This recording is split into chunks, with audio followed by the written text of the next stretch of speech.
Folks, hello and welcome to Tavern Chat. I'm your host, Tenkar, your bartender in the OSR. The article I have up on the screen is from The Verge, and it's an interesting one because apparently, I guess Indiegogo was never really competition to Kickstarter, but Backerkit certainly is. And why do I say that? Because Kickstarter is now finally taking some responsibility in informing its customer base of those that are scammers. So, what do we got here? Kickstarter will alert backers when a project has failed. By the way, that's not failed to fund, that's failed to deliver.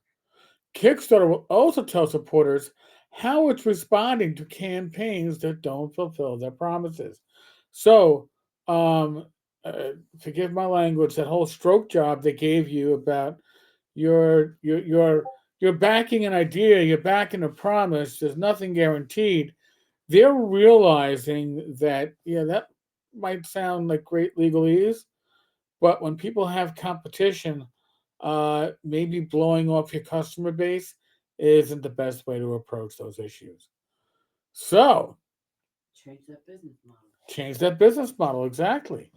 Kickstarter will start notifying supporters, customers, when a fundraising campaign faces significant fulfillment failures and breaks the platform's rules.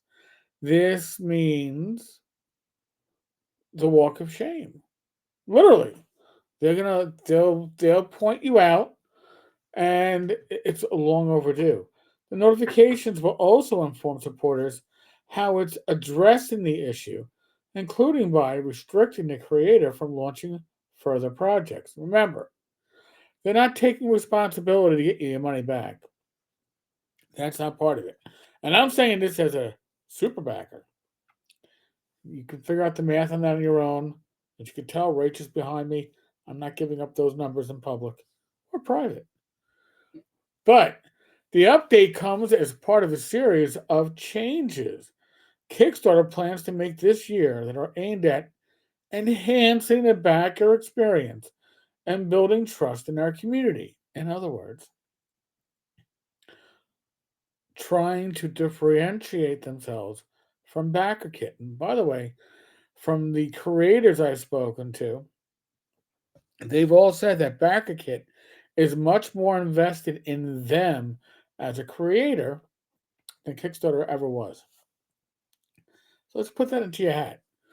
Kickstarter has long faced challenges with scams and projects shutting down after raising thousands or sometimes millions of dollars. But this change should at least provide more transparency to backers. Again, don't interpret this as I'll get my money back. That's not what they're saying. They are saying though, fool me once, shame on you. Hopefully, with this, you won't get a chance to fool people a second time. Additionally, Kickstarter will show more information about creators on their project pages. Okay, such as their track record, collaborators. That's important because some of these, we're not going to call them scammers, but some of these less reputable individuals often move on to be collaborators and put somebody else up as their front man or woman. And this is going to be a way to peel back the curtain. Good. And past projects. It's also enhancing its tools for monitoring projects, which could help detect and address potential risks early in a project's lifestyle, the platform says. Now, there is the risk with all of this of false positives. And what I mean by that is that you're going to have trolls, assholes, people with personal agendas that are going to flag projects as a problem when they aren't. So, Kickstarter giveth, Kickstarter taketh away. Take this with a grain of salt. Kickstarter is introducing post-campaign add-ons. Okay, that's an opportunity for creators to make a little extra money. And as well, that will allow creators to collect contributions after their campaign has ended. Well, that's something that other platforms have already been doing. So it's good to see Kickstarter has entered 2023, 2024. It's like 2025. Last year, the platform introduced a similar feature called late pledges that let campaigns raise money for a period of time after the original deadline. Some other features include pledge over time. Well, that one's interesting, which allows backers to split their contributions into 4 payments, along with new search filters and sorting options that should make it easier to find specific campaigns. Kickstarter is revamping its mobile app too. I tried using their mobile app once on iOS. It sucked. And plans to offer a way for backers to view all the projects they funded. Not enough space on multiple screens and that. I'll be going through pages and pages, including live and unsuccessful ones. Now, unsuccessful, I guess, means ones that never fully funded. Because if they funded, even if they don't deliver, they were successful. Keep that in mind. By the end of the year, now we are in February. They're promising this in the next 10 months. This stuff should be on the table now.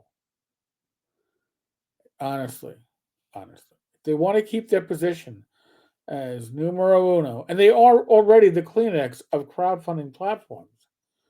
They gotta keep on the ball. Backerkit is certainly taking a large chunk and is scaring Kickstarter, in my opinion.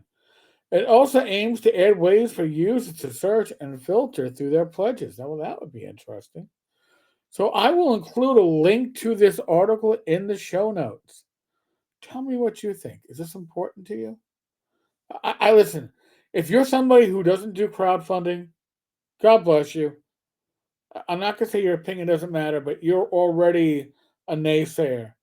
But if you're somebody who does support crowdfunding, are these changes that are going to help you as a backer, as a customer?